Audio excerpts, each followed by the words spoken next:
Smuggling,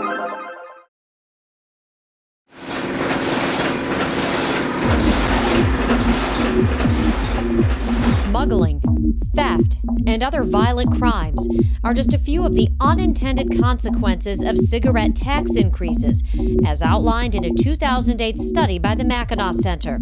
The center has just updated this study with new estimates on cigarette smuggling in the United States, as well as other associated crimes.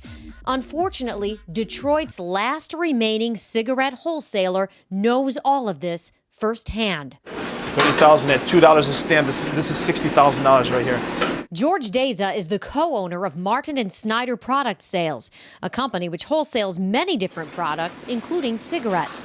George tells the Mackinac Center that his company can put the official state tax stamp onto nearly 250,000 packs of cigarettes a day. Mackinac Center Fiscal Policy Director Michael Lefebvre, who co-authored the study, says the stamps make these cigarettes extremely valuable to criminals. The stamps provide evidence that taxes have been appropriately paid in a particular taxing jurisdiction, in this case, a state. Unfortunately, the tax differentials between states are so wide in some cases that the tax stamps have become extremely valuable in themselves to criminals who would smuggle cigarettes. And criminals have found ways to acquire them. They steal them. They will counterfeit them in many instances to create the illusion that taxes have been paid. And in many cases, what they will do is actually hijack trucks and vans that already have the tax stamp on them. There is a clear association between cigarette taxes and smuggling. And as the tax differential between one taxing jurisdiction increases from another one, from, for instance, a source state like North Carolina, the greater the smuggling. This stark reality hit home for George in a series of crimes, starting with break-ins. There's probably been about 4 sledgehammer incidents where they got into the building by busting the wall down. This is the big hole that came through. They knocked it through.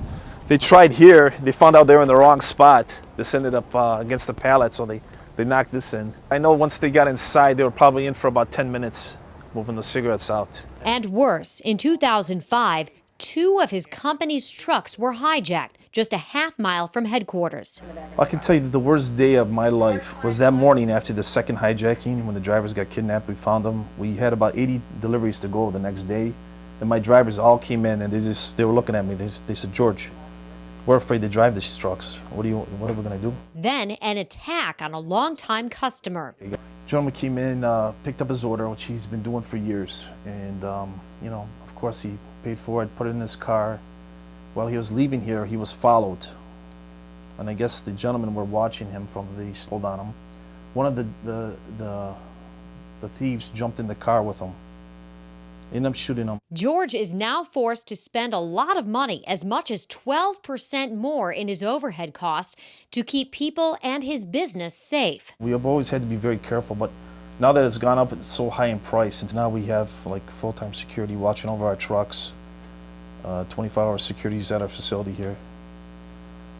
It's been very expensive. And we found that Michigan is the 10th highest among the 47 contiguous states for its overall smuggling rate. We found that more than 26% of all the cigarettes consumed in 2009 were smuggled into the state of Michigan.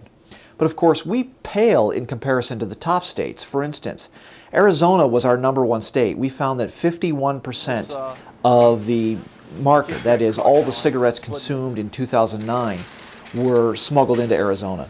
That's probably a function of the federal excise tax going up, along with the state's own increase in excise taxes as well. It became a smuggling haven. There are a number of excise tax hikes that are being proposed around the country today, and we expect to see large leaps in smuggling in those states should the cigarette tax hike be adopted, whether it's Ohio or Illinois or North Dakota.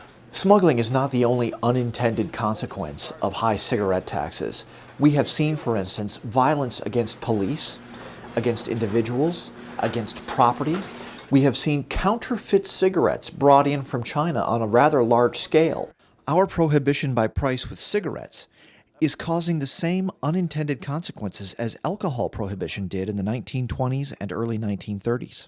George agrees and wants those in charge to pay attention so his business doesn't get stamped out. And it's a very tough business to be in. In our view, the best solution is to lower the tax differential between the high tax states and lower tax states like North Carolina or Virginia. If the state of Michigan were to roll back their tax burden, they would see a dramatic decrease in the amount of illicit activities that take place simply because it's no longer profitable for these illicit traffickers to engage in this particular business.